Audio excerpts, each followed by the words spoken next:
যদি আপনি দেখেন সায়েন্টিফিক হিস্ট্রি বা বিজ্ঞানের ইতিহাসকে, যেটা অষ্টম শতাব্দী নবম শতাব্দী, অষ্টম শতাব্দী নবম শতাব্দী ওয়েস্টার্নার্স বা পশ্চিমারা বলতো ডার্ক এজেস, মানে অন্ধকারের যুগ। এটা কারা বলে? ইউরোপীয়রা।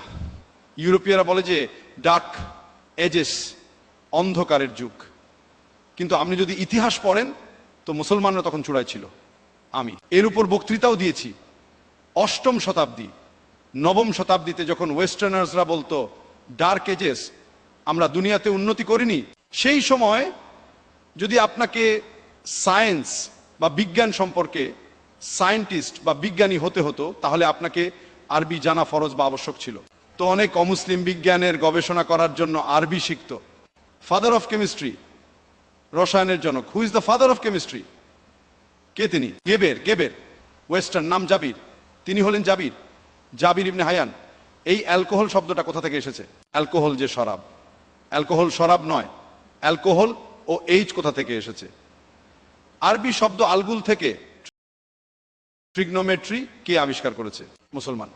আপনি দেখবেন ইবনে সিনা, আবিসিনা ইবনে সিনা। মেডিকেল বই রাজি, আপনি লিস্ট পাবে। অষ্টম নবম দশম শতাব্দীতে যারা আমাদের সায়েন্টিস্টরা ছিলেন, স্মলপক্সের আবিষ্কার কে করেছে?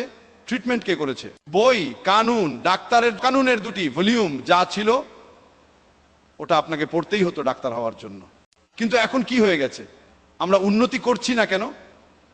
আগে আমরা কোরআন ও হাদিসের কাছাকাছি ছিলাম, তখন কোরআন ও হাদিসের কাছাকাছি থাকা অবস্থায় আমরা দুনিয়ার চূড়ায় ছিলাম।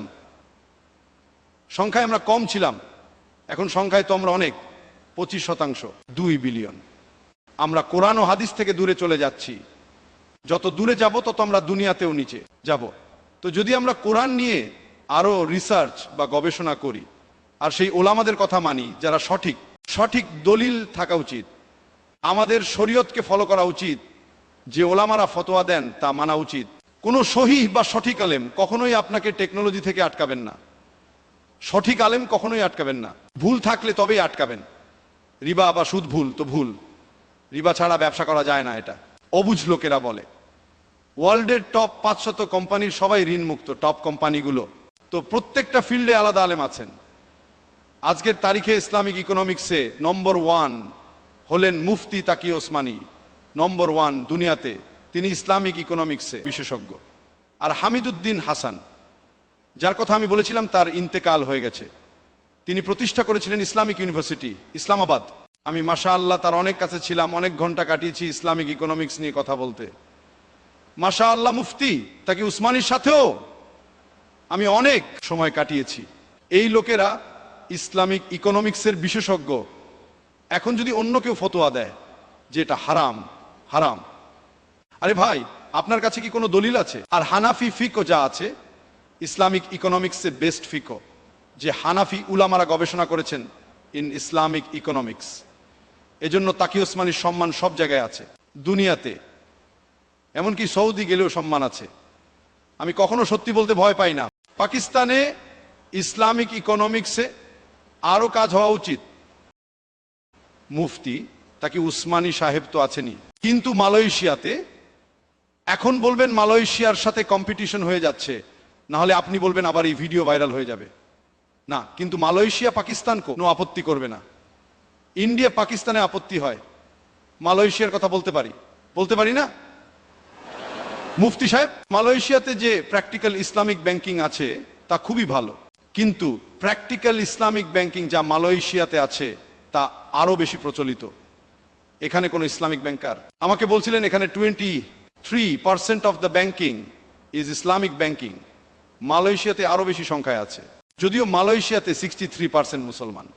তো সেখানে কম হওয়া উচিত, তাই না? সেখানে অমুসলিমরাও ইসলামিক ব্যাংকিং করে, আর 95 থেকে 97% মুসলমান আছে পাকিস্তানে। তো এখানে কেন? উলামা আপনার কাছে আছেন, টেকনোলজি আছে ইসলামিক ব্যাংকিং এর, তো কেন? ডালের মধ্যে কিছু একটা গড়বড় আছে, তাই না? তো ইসলামিক ইকোনমিক্স যারা জানে না তারা বলে আরে ইসলামিক ব্যাংকিং কনভেনশনাল ব্যাংকিং একই রকম, যেখান থেকে খাও একই কথা। তো আমি বলি ভাই, আপনার যদি জ্ঞান না থাকে তো কেন কথা বলেন ভাই? লোন নিতেই হলে ইসলামিক ব্যাংক থেকে নিন, যদি বাধ্যবাধকতা থাকে।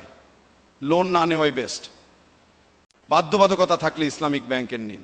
তো এভাবে এক একটা বিষয়ের উপর যদি মনোযোগ দিই আর পুরো সমাজ এক হয়, আর যদি টেকনোলজি বাড়ে তো কি করা উচিত আপনার?